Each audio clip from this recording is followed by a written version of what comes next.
Au cher Kamit, alors je vais faire un petit partage en ce qui concerne l'aloe vera. Voilà, c'est l'aloe vera que vous voyez là. C'est une plante assez forte, facile à entretenir, ça aime de l'eau, mais ça n'exagère pas de l'eau. Donc si vous voyagez même pour un mois, 2 mois, même sans arroser, ça ne va pas mourir, ça va toujours rester là. Euh, L'aloe vera, vous voyez, c'est une plante assez verte, les feuilles sont assez épaisses et il y a ici des piquants. Voilà. Généralement, il faudra noter que les plantes que vous voyez avec des piquants, tels que le cactus et d'autres, la plupart de ces plantes-là sont protectrices, même comme il y a d'autres plantes que vous allez voir qui n'ont pas de piquants, mais également qui sont protectrices.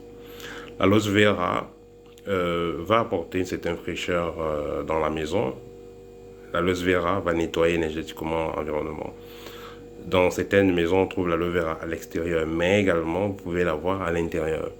Certains gens pensent que mettre une plante à l'extérieur, disons à l'intérieur de la maison, c'est négatif dans le sens où la plante va absorber l'oxygène et donner l'oxygène la nuit et donner le gaz carbonique. Mais avec l'aloe vera, le métabolisme est assez différent, c'est totalement différent. L'aloe vera, pendant la journée, pourra transmettre le gaz carbonique et absorber l'oxygène, mais pendant la nuit, puisque vous dormez pendant la nuit, l'aloe vera va plutôt absorber le gaz carbonique et transmettre et vous envoyer l'oxygène. Est-ce que c'est pas magnifique ça? L'aloe vera va donc apporter une certaine fraîcheur dans l'environnement, va purifier énergétiquement l'environnement, capter les mauvaises odeurs, capter les mauvaises vibrations et les transmuter.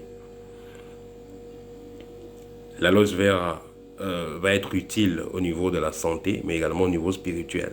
Et je rappelle que généralement les éléments que vous aurez qui sont utiles pour la santé sont également utiles au niveau spirituel. L'aloe vera, on peut utiliser sa sève pour se déboucher les narines, on peut utiliser sa sève pour régler les problèmes de peau, on peut utiliser sa sève pour régler les problèmes d'odeur vaginale, on peut utiliser sa sève, euh, on peut la boire, voilà, pour ceux qui ont des problèmes d'azospermie, problèmes voilà, de fertilité chez les hommes. Au niveau spirituel, premièrement, l'aloe vera va capter les mauvaises énergies et les transmuter. L'aloe vera va protéger l'environnement en créant un certain taux vibratoire idéal à l'épanouissement et au bon fonctionnement de votre champ magnétique et du taux vibratoire dans la pièce. Est-ce que c'est pas magnifique ça? L'aloe vera, l'entretien n'est pas si difficile que ça. Vous pouvez l'arroser de temps en temps chaque semaine. Si vous voulez l'arroser chaque jour, il n'y a pas de problème. Et comme toutes les plantes, l'aloe vera, elle est très sensible aux énergies. Donc vous pouvez également, si vous voulez par exemple que votre plante agisse efficacement pour la protection, vous pouvez à chaque fois que vous donnez de l'eau à cette plante-là, faire une minute de silence, vous connecter à la plante et dire mentalement ce que vous voulez ou même verbalement. Donc vous donnez de l'eau à cette plante et vous souhaitez qu'elle protège l'environnement, qu'elle vous apporte le bonheur, qu'elle vous apporte la paix.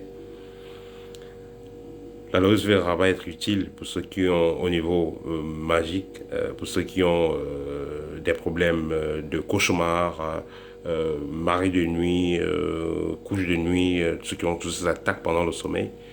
Essayez de mettre un pot de fleurs d'aloe vera à côté de votre oreiller et vous allez me dire au chevet du lit. Mettez un pot d'aloe vera au chevet du lit et vous verrez.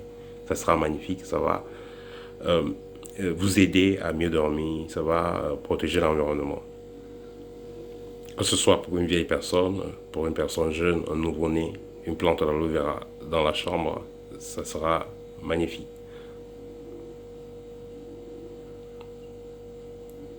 Voilà. Et pour finir, l'aloe vera peut être mélangé avec de l'huile rouge pour ceux qui ont des problèmes de repas de nuit. Vous pouvez le prendre avant de dormir ou après si vous avez eu un repas de nuit. Vous pouvez également l'utiliser pour ceux qui ont les couches de nuit. Voilà, pour utiliser l'aloe vera pour vous nettoyer les parties génitales accompagné du citron. Pour ceux qui ont des couches de nuit, ça sera avec accompagné du citron. Ça, c'est pour les hommes. Mais si c'est pour une femme, elle peut tout simplement utiliser de l'aloe vera, voilà, pour se nettoyer de façon vaginale. Voilà, c'était le partage en ce qui concerne l'aloe vera. C'était le partage d'aujourd'hui. Voilà, au TEP et à très bientôt. N'oubliez pas de partager, n'oubliez pas de